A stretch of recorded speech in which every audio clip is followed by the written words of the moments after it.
ପ୍ରତି ପରିବାରରେ ଜଣେ ମହିଳାକୁ ମିଳିବ 10,000 ଟଙ୍କା। ବଡ଼ ସରକାରଙ୍କର ବଡ଼ ଘୋଷଣା। ବିହାର ମୁଖ୍ୟମନ୍ତ୍ରୀ ନୀତିଶ କୁମାର 29 ଅଗଷ୍ଟରେ ଏକ ବଡ଼ ଘୋଷଣା କରିଛନ୍ତି। ସେ ସୋସିଆଲ ମିଡ଼ିଆରେ ଲେଖିଛନ୍ତି ଯେ କ୍ୟାବିନେଟ ବୈଠକରେ ଏକ ନୂଆ ଯୋଜନା ମୁଖ୍ୟମନ୍ତ୍ରୀ ମହିଳା ରୋଜଗାର ଯୋଜନାକୁ ସ୍ୱୀକୃତି ମିଳିଛି। ଏହି ଯୋଜନାରେ ମୁଖ୍ୟମନ୍ତ୍ରୀ ଲକ୍ଷ ଲକ୍ଷ ଲୋକଙ୍କୁ ବା ରାଜ୍ୟର ସମସ୍ତ ପରିବାରରେ ଜଣେ ମହିଳାକୁ ନିଜ ମନପସନ୍ଦର ରୋଜଗାର କରିବା ପାଇଁ ଆର୍ଥିକ ସହାୟତା ଦେବେ। ବିହାରର ମୁଖ୍ୟମନ୍ତ୍ରୀ ସୋସିଆଲ ମିଡ଼ିଆରେ ଲେଖିଛନ୍ତି ଯେ ନଭେମ୍ବର 2005ରେ ସରକାର ଗଠନ ହେବା ପରଠାରୁ ଆମେ ମହିଳା ସଶକ୍ତିକରଣ ପାଇଁ ବ୍ୟାପକ ଭାବରେ କାମ କରୁଛୁ।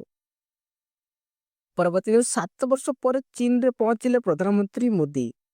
ପ୍ରଧାନମନ୍ତ୍ରୀ ନରେନ୍ଦ୍ର ମୋଦି 7 ବର୍ଷ ପରେ ପ୍ରଥମ ଥର ପାଇଁ ଚୀନରେ ପହଞ୍ଚିଛନ୍ତି।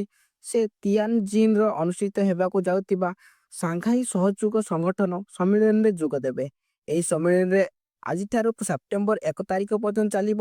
ଏହି ଅବସରରେ ପ୍ରଧାନମନ୍ତ୍ରୀ ମୋଦି ଚୀନର ରାଷ୍ଟ୍ରପତି ସି ଜିନପିଙ୍ଗ ଏବଂ ରୁଷର ରାଷ୍ଟ୍ରପତି ଭ୍ଲାଦିମିର ପୁଟିନଙ୍କ ସହ ଦ୍ୱିପାକ୍ଷିକ ଆଲୋଚନା କରିବାର କାର୍ଯ୍ୟକ୍ରମ ରହିଛି। ପରବର୍ତ୍ତୀ ନ୍ୟୁଜ୍, ପାନ୍ ଆଧାର ସହିତ ମ୍ୟାଚ୍ ହୋଇନଥିଲେ ଏବେ ହିଁ କରିନିଅନ୍ତୁ। ଆଜି ହିଁ ଘରେ ବସି ଠିକ୍ କରିନିଅନ୍ତୁ। ବର୍ତ୍ତମାନ ଭାରତର ଅଧିକାଂଶ ଆର୍ଥିକ ଏବଂ ସରକାରୀ ପାନ୍ ଏବଂ ଆଧାର ସହ ଲିଙ୍କ ଅତ୍ୟନ୍ତ ଜରୁରୀ। ଟ୍ୟାକ୍ସ ଫାଇଲିଂ ଠାରୁ ଆରମ୍ଭ କରି ବ୍ୟାଙ୍କିଂ ଏବଂ ଇପିଏଫ୍ ପର୍ଯ୍ୟନ୍ତ ସବୁଠାରେ ଦୁଇଟି ଡକ୍ୟୁମେଣ୍ଟର ତଥ୍ୟ ମିଳାଇବା ଆବଶ୍ୟକ।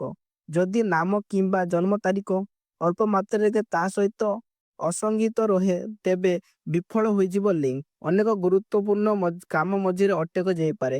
ତେବେ ହିଁ ଏବେ ଦେଖିନିଅନ୍ତୁ ଏବଂ କରିନିଅନ୍ତୁ।